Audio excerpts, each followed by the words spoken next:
Should I be waving? Are we on?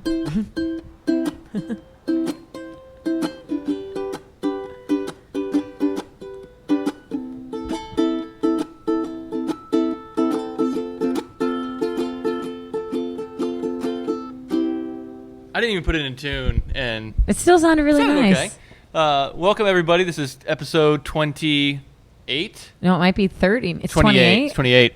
And with us, we have Dr. Joshua Levitt on the horn.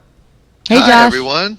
Hey. Hello, everybody. That was some nice uke playing there. I like that. I'm getting better. Dr. Josh is a much better string player than I am, and so he's got like a family band. He does have a family band. Oh, you guys are too kind. They're like the Osmonds. I was thinking like the Jacksons, but not crazy. Yeah. I'm not quitting my day job. Let's should. Let's be real. Let's just do it. Just go along with our passions. I can play my, really shitty ukulele, and we can just go on tour. Awesome. Well, yes. Go ahead, John. So episode 28. We were going to go on Facebook Live with this, but that did not happen. So we are live here on. For nobody except Stephen and Josh, and then we have the cameras back here again. So, welcome. So it's been a pretty good, well, not so good week in the terms of news. Everything that happened in Brussels is not fun. That's not good stuff. But Megan, you're back with us again. I'm back. And we did shoot another podcast earlier this week with just me. Oh, okay. Well, then I don't care. Well, Steven's really big on the say hello to everybody. Steven, the producer, Steven's really big on doing these podcast shorts where he catches me ranting on a few things, like the Yenta I am. Oh. And so okay. if you were an avid podcast follower, Megan, you would notice that one was uploaded yesterday, in which I talk about why I go to the same restaurant 2 to 3 times. You've been wanting to talk about that for a while. I did. And I went off on it. And we went there last night too, and I loved it. We went there. My daughter was dressed up as a princess. Is that why I saw that crown in there? That's why you saw the crown, yeah. Josh is out of the princess phase now. I don't think his daughter's dressed up as princesses anymore. Yeah, but he's about to have teenagers, so. Yeah. It's true, yeah. We're into a whole different kind of princess. It's a whole different kind of princess in my house. It's only going to get worse. But then it will get better, and then they'll love their dad. Like my sister and I love our dad. So for this podcast, we're going to get into a few different things. This is going to be, again, a different type of structure. We actually took some questions from the audience on Facebook that was supposed to be here live, and we just couldn't get it to work. Hopefully, I'm not giving any promises, but hopefully we have it worked out for next week. But one of the reasons I want to have Josh on, other than him being an awesome human being, and before I get into why Josh is an awesome human being, I always forget this, we'll be giving away a... Can I say what we're giving away? Yeah, you can say what we're giving away. You just can't say how to win it yet. Berkey water filter. These are great. I mean, these are awesome. They're awesome to give away. We're going to be giving away one. So just be sure to listen here in a couple minutes, and we'll tell you how you can win it. You could probably guess how to win it, but no, maybe we'll do something like an interesting subject line or something. Okay. You make it too easy. Well, you Jake. said subject line, so we're not doing an email now. Okay. Yeah, good point. So listen more to Josh. Do you have a water filter at your house? I have a water filter. I do. It's not one of those, though. I have an under sink mounted water filter, a little dual stage water filter, but I think the one you're giving away is better than what I've got. Do you know I want to know how to win it. Well, we'll tell you in a few minutes. All right, I'll be listening. At our old house, I actually tested the water and with a chlorine kit, and the water coming out of the faucet had more chlorine in it than my pool did. So I actually tested the pool versus the... Now, it could tell you one of two things. It could tell you, one, that the water is really bad and chlorinated, which I think... regardless, or two, that your pool sucks. I'm a shitty pool guy. So it actually had more chlorine in the drinking water. Now we did move 2 years ago, a year and a half ago, and this house I tested it with Steven. It seems to be normal, but we do have the Berkey water filter house for all the metals and everything that the one test couldn't show up with. So it kills viruses, it kills E. coli, it kills. Gets rid of all the lead and gets rid of a ton of heavy metals, arsenic. And I've actually been told, I haven't seen this in person, but you can pee in it, and it will filter all of that stuff out so you can drink it. So if you happen to be where the world is ending and you need water and you need to pee, you could pee in it. And from what I hear, I mean, don't take my word for it, is that it will filter it out. So, but I think you could. Well, let me ask the Dr. Josh here. I mean, let's get into that. Is it safe to drink your own pee? Can you drink your own pee? Wow, we're going to go there. We're going right We're at going the for it. beginning. Yeah. Your wife's probably looking around like, oh my God, what is he talking about? This is it's funny. I couldn't help but think about this right when you mentioned peeing into your water filter. I could not recommend that people drink their own urine, but it does appear to be reasonably safe. I mean, it is of course a waste product, right? Your body's trying to get rid of this stuff. But I have had a number of patients through the years who cautiously admit to me that they are urine drinkers. Wait, there what? is a sort of I am not kidding, Megan. There are a few people, and I've probably seen a handful. I would say maybe 4 or 5 people over, probably close to 15 years of practice who have admitted to me that as part of their, quote, health regimen or sort of treatment regimen for whatever disease, that they actually drink their own urine as if it's some sort of like health cocktail. And this is not something I would ever recommend that anybody do. It is a waste product, but I don't think it's really going to hurt you in any great way. But this you're talking actually people who literally put it in a cup, like not like, oh, I got it on my finger and let me taste it just to kind of see what it is. I'm just saying like. I wish we were streaming live. I wish you guys could see our faces right now. Wow. Jake and I are freaking out.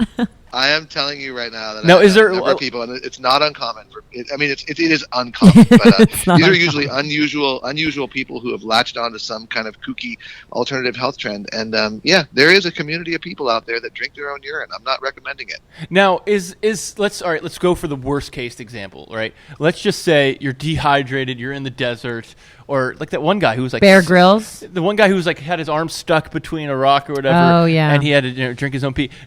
Will that actually help you if you're in such a dire need of thirst? Does that help or no? Does it actually make it worse? Well, I mean, I think that you would probably be able to extract small amounts of water and get a little bit better hydrated. But the issue is that if you're extremely dehydrated, you're not peeing, right? Yeah. I think it's sort of almost like a false question, right? So when you're dehydrated to the point where drinking your own urine would actually, be a reasonable option. How much are you peeing anyways? You're dehydrated beyond the point where you're producing any significant amounts of urine at all. So I think Wow. it's something you kind of want to avoid that, right? But I mean, you and I've had many conversations about like weird things you hear and experience and everything. I've never heard this one come up. Ever. Oh my God, no. Yeah, well, we can talk about pee a little bit more. So yes, there are pee drinkers out there. I mean, we can post links to these kind of kooky alternative health pages where people actually do this. I'll give you another one that's actually more relevant to the sort of current state of affairs in health. Is that do you guys know what the Latin term for diabetes? We call it diabetes mellitus. That's the sort of full name for this very common condition. Okay. You know what it means? Mm-mm. No. Oh, well, here we go. So what diabetes mellitus means is sweet urine.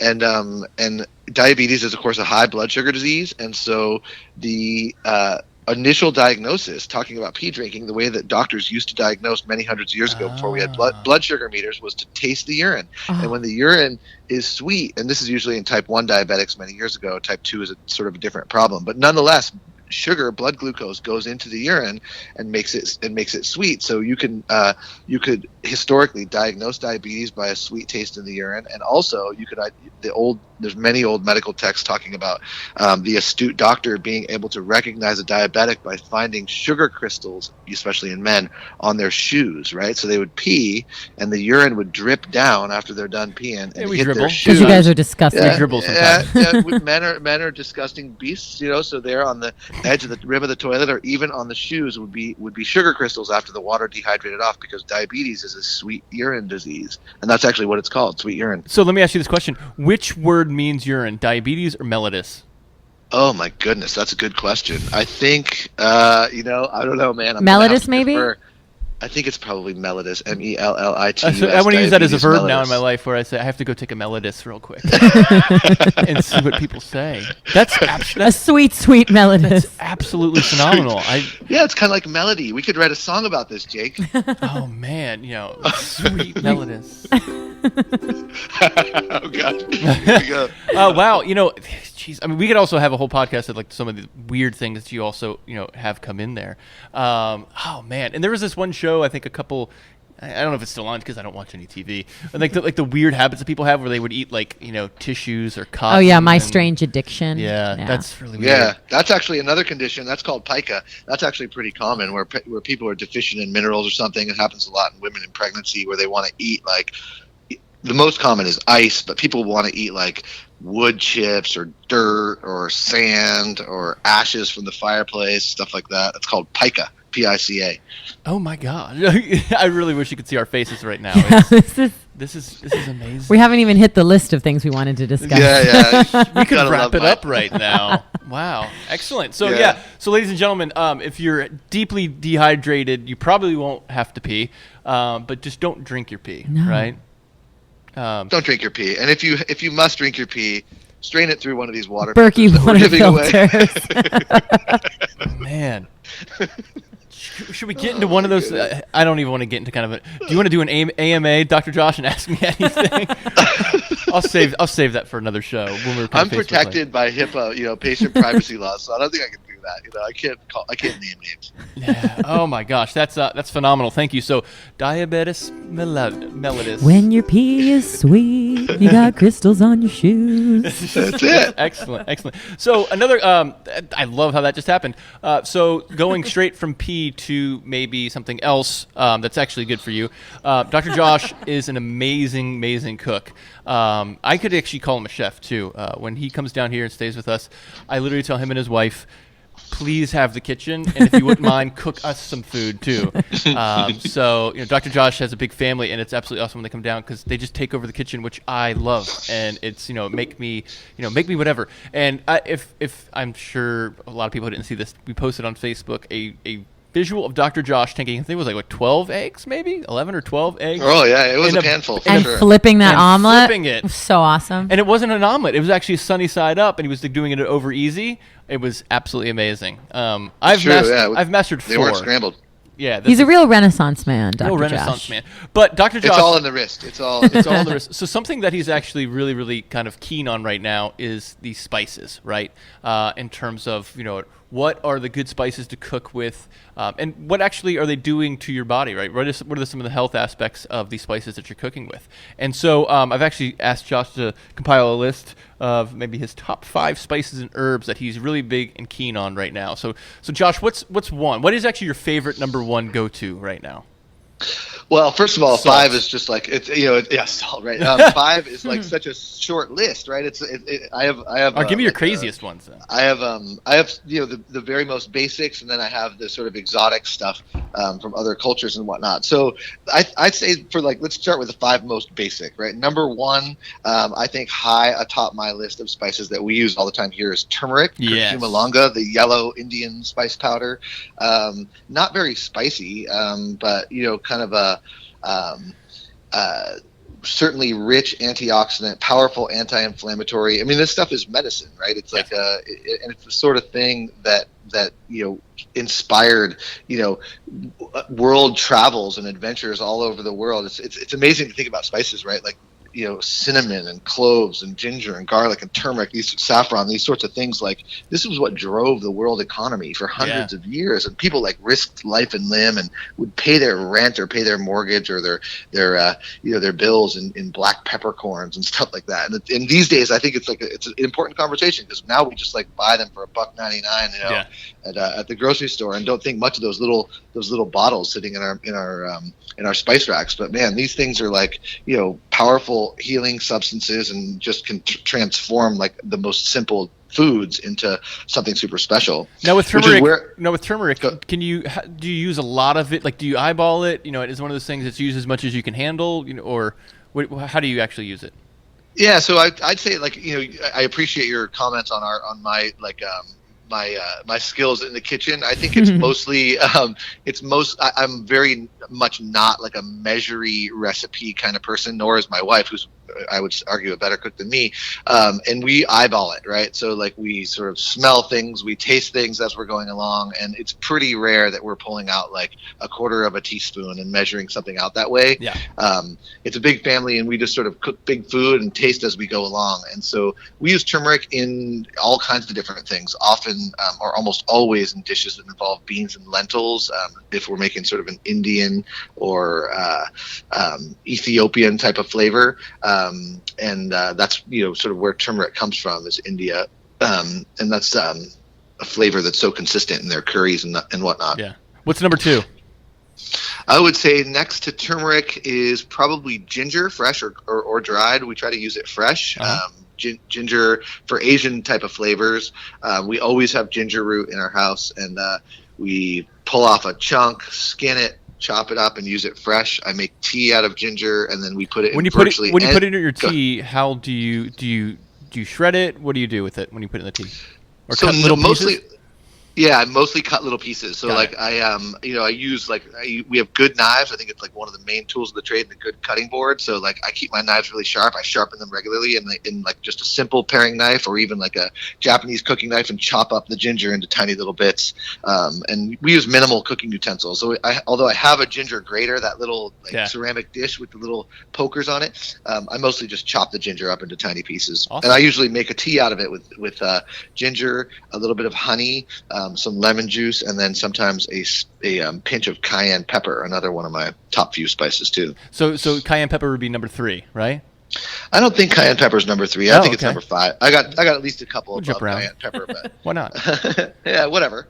It could be number 3. We could shift. You guys just talk about it. Tell me what cayenne pepper is. The problem I have with cayenne pepper is it one of those things that you have to use a lot of to get the benefits of it because it's so damn hot? I mean, literally, it's just a little bit goes a long way.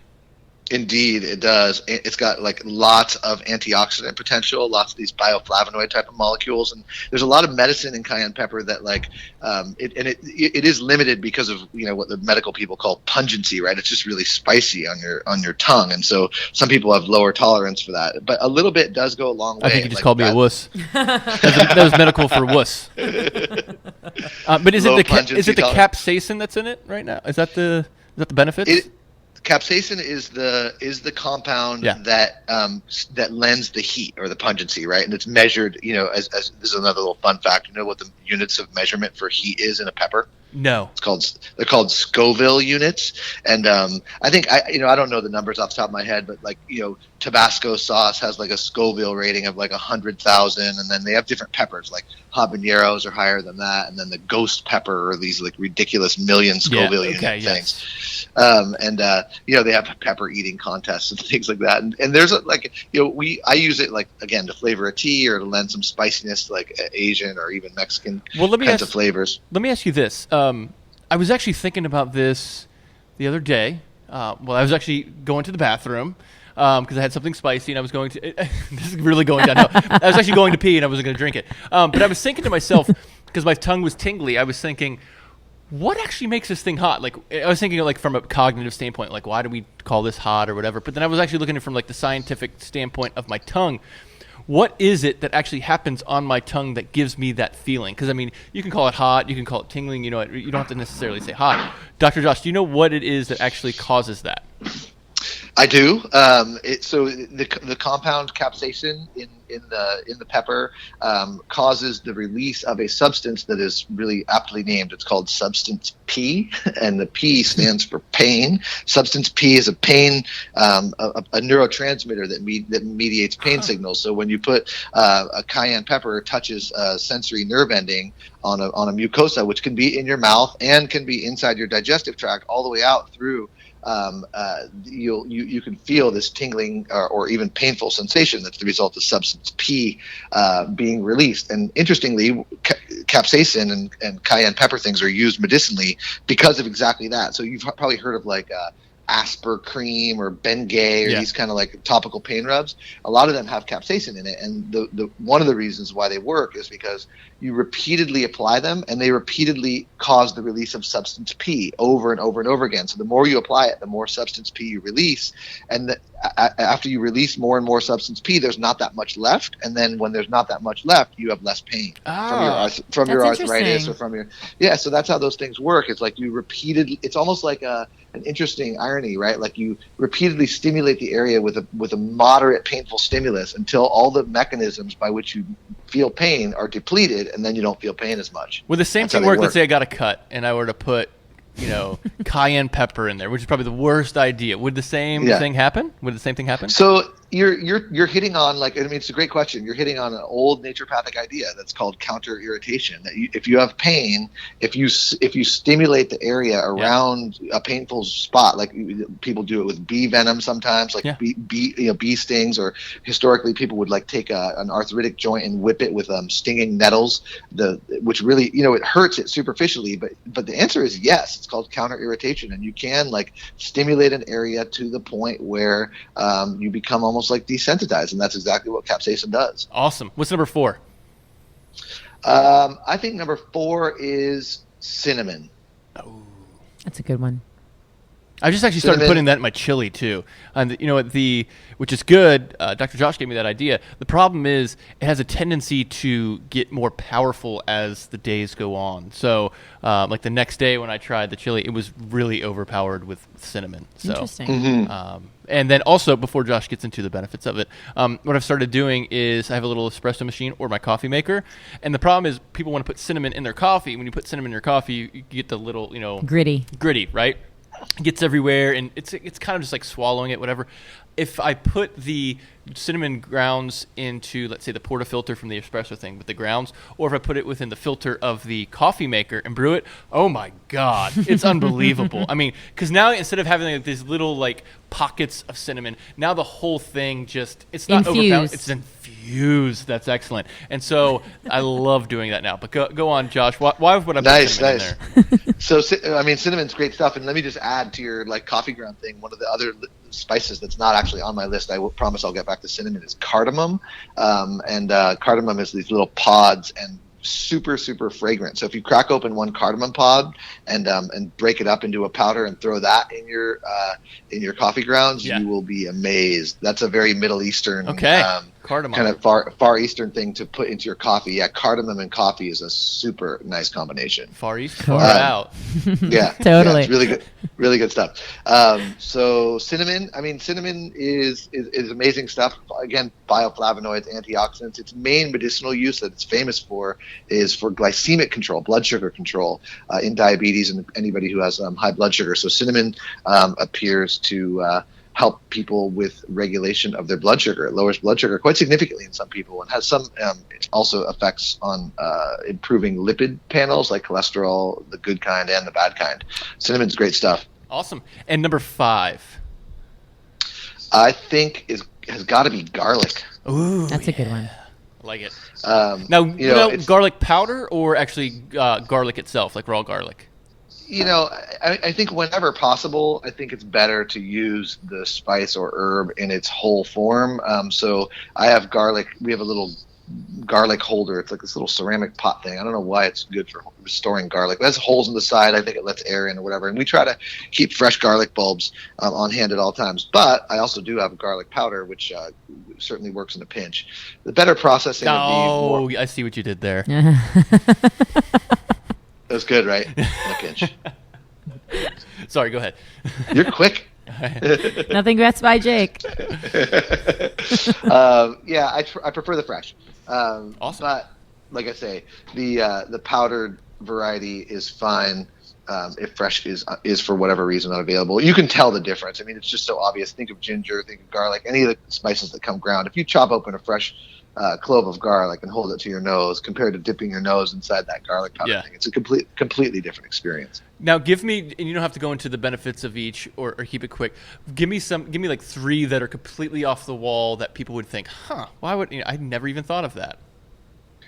Spices that I use, you mean? Yeah. So I would say some of the more unusual ones, one that I've been a big fan of lately in cooking that you only need a tiny amount of is saffron. Yep. Saffron, the most expensive herbal medicine on the planet. I think it's pound for pound one of maybe the most expensive substances that you can get. Just a few threads will do it, and it's sort of a orangey red thread-like thing. It's very hard to harvest. So we use saffron again in Indian and or Asian cooking, and it's great. It has a lot of benefits, especially in terms of mood, like a lot of antidepressant, anti-anxiety, and people make tea out of it. There's a lot of nutritional supplements that have it in there. So saffron is probably a big one on my list. Yep. Other unusual ones. Well, I mentioned cardamom in the coffee, which I think is a great thing too. We use organic green cardamom seeds. Yep. And then how about fenugreek? That's another one. I've never even heard of that. Fenugreek, I'm aware of that. Oh, what is it? Fenugreek is an interesting one. It's a seed. It's a fairly hard seed. You need to crush it, and it's nice roasted. Fenugreek, really interesting kind of mapley flavor. Here's a couple weird things. When you pee, it smells like maple syrup. Cool. Exactly right. You got it. When you eat or drink fenugreek seeds, your urine will smell like maple syrup, and that's an odd thing. And it also medicinally, for those of you who are pregnant and or lactating, the fenugreek seeds is really good at increasing milk production in women who are breastfeeding. Yeah, so when Gina was breastfeeding, she actually went through this rough time where she didn't know if she could produce anymore, and she tried fenugreek, and just in a few doses, really, like, like geyser, and I'm sure she appreciates. But this. I guess but I think there was also like a side effect to it, kind of like it hurt her stomach for a little bit, but it was actually able to get things going. Wow. So yeah, that's so interesting. I've never even heard of that. Yeah. Yep. Awesome, Josh. Thank you for the spice update. Yeah, for sure. Now we're gonna go for a question that we have here for Dr. Josh. This is from Paula Brown Nelson from Facebook. Thank you, Paula. We're gonna send you a free bag of coffee too. She wants to know, how can we know where to find healthy foods when most of the world's food supplies have been contaminated with chemicals, pesticides, and heavy metals? I know that this one could be something that we talk about for a very long time. But Dr. Josh, if you had to keep this one concise, how can we get healthy foods when most of the world's food supplies have been contaminated with chemicals, pesticides, and heavy metals? Yeah, she's so right. It's sad, right, that our oceans and our fields and our soil are also contaminated. It really, this is a huge case to be made for organic foods. Organic foods are grown in soils without pesticide application, herbicide application. So that's a really good place to start. And perhaps even better than organic foods, if you live in a place where there's local farmers markets, that's probably the very best place where you can actually talk to the person or people who grow the food. There's a thing called CSA, Community Supported Agriculture, where local farms will put together packages of foods during the growing season. And I would say shop local. And if you can't shop local, shop organic is a really good place to start. CSA boxes are great. It's so exciting too, because when you get them, you have like no idea what to expect most of the time. And sometimes it encourages you to cook with things that you would never normally even think to get. Awesome. I totally agree. And it's like sometimes, you'll get a box and it's like got a whole bunch of beets or rutabagas or something. And you're like, oh, I guess we're going to learn about beets this week. Yeah, it's so cool. It is. It inspires sort of like spontaneity and creativity in cooking. I'm a huge fan of CSAs. And even, I live in Miami Beach, and so it's kind of hard to find like good farmers markets and stuff. And they're even available they're pretty much available all across the country, even if you Google like local CSA boxes. And one thing I want to point out, it's something that Josh and I talk about a lot, which is, we answered this question absolutely phenomenally, but for also those people that, let's say, don't have access to it, right? It's, if you can't get organic food, it's not necessarily, all right, fine, just go get processed food and go to the fast food place, right? It's still getting whole foods first. And I'm not telling the grocery store, I'm talking about just like whole foods first. Get your broccoli going, making sure you're eating, fruits and vegetables, etc. And then, comes the next step of, then you got to be concerned about, let me go organic and how can I do all these different things. And so I think that's important to know for people, so that when they first jump in, they're like, oh my God, I don't know where to start. Organic food's so expensive. What should I do? Start with whole foods first. And once you start getting that, then you'll kind of start moving towards the organic, pesticide-free, chemical-free, and hopefully get some things without any metals in there too. So I fully agree. That's a little like a tangent slightly from Paula's question, but it's such a good point to bring up. I would always much prefer that a person eat vegetables, even if they're conventionally grown, than not eat vegetables just because they're not organic. It's a point well taken. Excellent. So Paula Brown Nelson will send you a bag of coffee, and I hope that Dr. Josh's answer was sufficient enough. So now we're going to tell you how you can actually win the Berkey water filter. Speaking of metals, getting them out of the water. See, it's a good segue. We're going to actually tell you how you can do it. And the way you can do it is pretty easy. We're doing a lot on Twitter now. Mm-hmm. And if you could tweet me, if you could tweet me at Jake Surfs and just ask me a question for the next podcast, you will be registered to win a $300 value Berkey water filter. So go on Twitter and send Jake a message. His account is @JakeSurfs. For those of you who are not familiar with Twitter, make sure that you include your question in the same message as tagging Jake. Yeah, Who's Jack? okay. And then Dr. Josh is also on Twitter too. Dr. Josh, where can people find you on Twitter? Gosh, that's a good question. I don't know my At my, Joshua my Levitt handle. ND. Okay, there you go. At Joshua Levitt ND, the little at symbol, and then my name, JOSHUALEVITTN, as in naturopathic D. Yeah. Joshua Levitt ND. Awesome. And Megan's on there too. I'm on there. Megan Harris TV. So we want to actually get into a few other reader-submitted questions. Because last week on our podcast, we asked people to submit questions. Yes. So this is actually not a new format. We did this last week. So thank you, Megan. You lied. I lied to these people. I apologize. One of the questions I actually get a lot, and this is one from Lynette and Samantha. They're both regarding meditation, and I will ask them all together and then kind of give you a quick sum up of them. There are many different forms of meditation. Which one do you find most beneficial and why? Is there science behind your answer or just a personal preference? And Samantha also asks, I have such a problem relaxing my mind during meditation. Any tips with how to quiet those thoughts? So the form of meditation that I do is called Kelee meditation. And what that actually does is you find a way to get out of what your brain function, which is your everyday intellectual ones and zeros, addition, subtraction, type of world, and you get into more of a mind/feeling state. And some people call it getting into present, getting into the now, and the Kelee meditation really helps you do that. Is there science behind it? Absolutely yes, because this is actually pretty cool. The University of California, San Diego, the med school there is actually teaching the doctors. And this is pretty cool, Josh. I think I told you this. UCSD med school is actually teaching the doctors Kelee meditation there. Wow. And so for twofold. One is to have them help out their patients and teach them the same meditation practice. But then two, because Dr. Josh, what is the number one concern about current MDs out there? The number one concern, themselves burning out. That's exactly right. And so what they're trying to do is they're teaching these doctors on how to not burn out. And so by practicing Kelee meditation and getting into the still point, it really can help them out. So yes, science is actually behind that because, not just because, but to give an example that the med school is actually teaching that to their doctors, which is absolutely awesome. I have such a problem relaxing my mind during meditation. Any tips on how to quiet those thoughts? Yes, it would just stick to it, right? And it's, for me, before I found any type of benefit, you could say, it took about 3 months for me, but that was doing it every day, twice a day, 5 minutes in the morning, 5 minutes in the evening. So the best thing I could say is stick with it, and don't beat yourself up.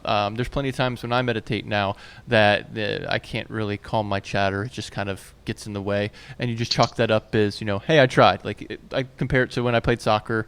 You'd have good practices, bad practices, but you kind of look at your success as a whole, and as long as you're sitting down to do it, good on you. That's absolutely excellent. That's a really good point, because I even find myself sometimes when I try and meditate or when I'm in savasana in yoga at the end, final resting pose, sometimes you can get really frustrated if you can't clear your mind, and then all of a sudden that becomes the main thing you're thinking about. So I got another Kelee meditation book. I actually got a couple of them in. I'm going to give you one. I want one. And then you can start doing it too. So Samantha and Lynette. I'm going to be coming in here on a cloud, so enlightened. Samantha and Lynette, thank you very much. I appreciate the questions, and I hope those helped. And we have one more question that we had, which is from Anita Schulke, I think.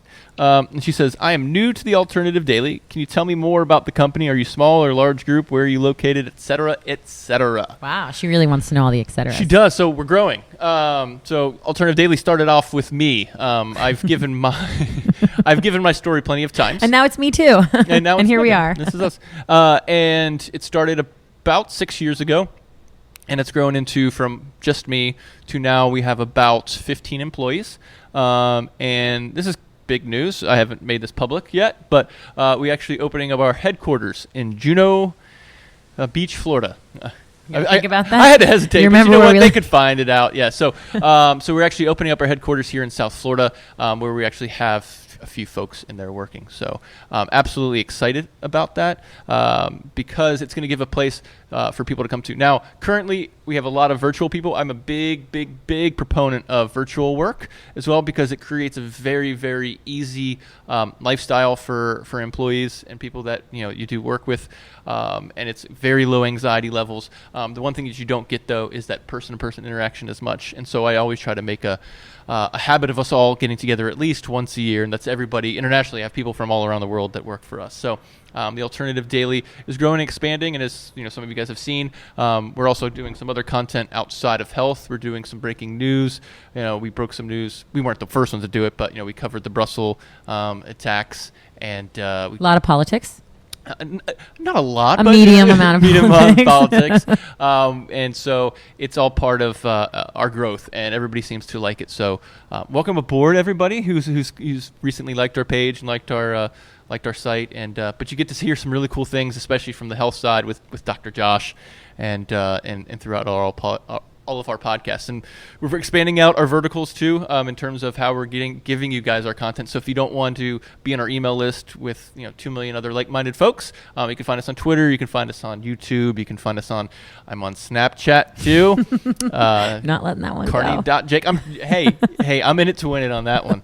I was Snapchatting the other day with Gina, and not with Gina, but I don't know if you saw this, but I live Snapchatted a recipe. And Dr. she was Josh, yelling at you. You need to get on there more often, Dr. Josh. And I was literally showing how I was making my vegetarian chili, and I was doing it, and Noah was sleeping, so I was kind of like whispering into it, and then I flashed it over to Gina, and she got so mad. She just grabbed the phone out of my hand. I was like, "What? I'm just trying to, live Snapchat my recipe." And she's kind of giving me that look of just like, "What are you doing?" So you can, so we're expanding all in different content distributions to get you guys some more content out there. In addition, with these podcasts that we do at least once a week now, maybe more. Stephen wants to do, but yeah. So that's kind of the story of the Alternative Daily. Dr. Josh, any final thoughts? Anything that you want to kind of jive on, or are we good? I think we're pretty good. I mean, I can talk all day. That's sort of what I do. That's why we love you. But no, I think it's remarkable. And to follow up on that last question, it's an amazing thing, the Alternative Daily, to be able to have the reach that it has and be able to give this sort of good quality, interesting, sort of, and a lot of times lighthearted and fun content to so many people. It's an honor and a privilege, really. Thank you. And then Dr. Josh is also running a company called Upwellness. And Dr. Josh, can you explain to us just a little bit about what Upwellness is? And where we can find it. Yeah, so thank you for the plug. Upwellness is really all about what its tagline is, which is about nutrient-rich living. We have a number of really high-quality nutritional supplement products. You can find Upwellness and the blog and all this good information, including video and articles, at upwellness.com, and also a Facebook page that is just now growing. I think it's a really great venue to talk about natural medicine and alternatives to conventional pharmaceuticals, and the way that I approach healthcare just in my office, but in an online kind of venue. Cool. Awesome. And Dr. Josh, can you just tell us quickly, too, because this is a really cool story, about how the word Upwellness came to be? Yeah, absolutely. So I am a Southern California native and an old surfer, and as you probably heard, and you can tell from Jake's handle there on Twitter, Jake surfs as a surfer too, and we were talking about an oceanographic phenomenon that's called an upwelling. And what an upwelling is when the nutrient depleted water at the top of the surface of the ocean, the warmer water that the sun's been beating down on, is pushed out towards the sea and replaced by colder nutrient rich water from below that then becomes the food and the fuel for all the microorganisms in the entire food chain in the water. That's called an upwelling. And what surfers experience when they feel an upwelling is a cold patch in the ocean. Anybody who's been in the ocean has ever experienced this before. There's certain areas where it's just like, whoa, it's way colder right here or at this beach than it is in just a beach down the road. And that's the result of an upwelling, where you have this nutrient-rich infusion from below coming up and replacing the nutrient-poor water on the top. So we thought, what a fitting analogy that is, right? Like, nutrient-rich infusions is really what Upwellness, our health and wellness company, is all about. And it's an old surf analogy, so that works really well for me and for Jake, and really just a fitting a moniker for a health and wellness company like it is. That is a really, really cool story. It is a really cool story. That's awesome. Awesome. But I will tell you, as a surfer, upwelling kind of Sucks. I was thinking that. Even like in the heat of the summer when you're expecting to just jump in, and it's like, oh my God, what happened? It's It gets cold. And I don't know if a lot of people know this too, because there's a thermocline, about 10 to 15 feet below the surface of the water. Whereas you're kind of like swimming down, whether you're snorkeling, whatever. If you get to the 10 or 15 feet, you can notice like there's a easily 5 to 8 degree drop in terms of temperature. It's crazy. So, and to come full circle on this, you just got to pee in your wetsuit. That is true. Look at that. That is true. And then you're all set. Just never poop in your wetsuit. It all comes full circle. It all comes full circle. Awesome. Well, Dr. Josh, they can find you on Twitter. I'll do it for you since I don't know if you got it. At Joshua Levitt. That's LEVITTND. And that's how you can find you on Twitter. Facebook Upwellness page, I think, is facebook.com/upwellness. And you can see, where else can you find us, Megan? You can find us online at thealternativedaily.com, and we are on social media. We are on Facebook, Instagram, Twitter, and Pinterest, YouTube. And YouTube. What's our YouTube address, Stephen? The Alternative Daily. YouTube.com/thealternativedaily. Does that work? Yeah. Sure. That's it. And then what can they win and how can they win it? If you want to win a Berkey water filter valued at $300, send Jake a tweet. Tweet him at Jake Surfs. Ask him a question that you want us to answer next week on the podcast, provided he doesn't do one without me before then. Josh, you got your guitar with you? I got my guitar with me. Let's do it. Can you play us out? I'll play it out.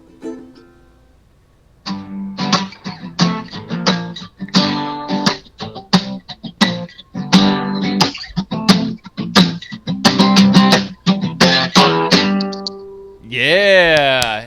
Have a good one, everybody. Bye, Dr. Josh. Bye.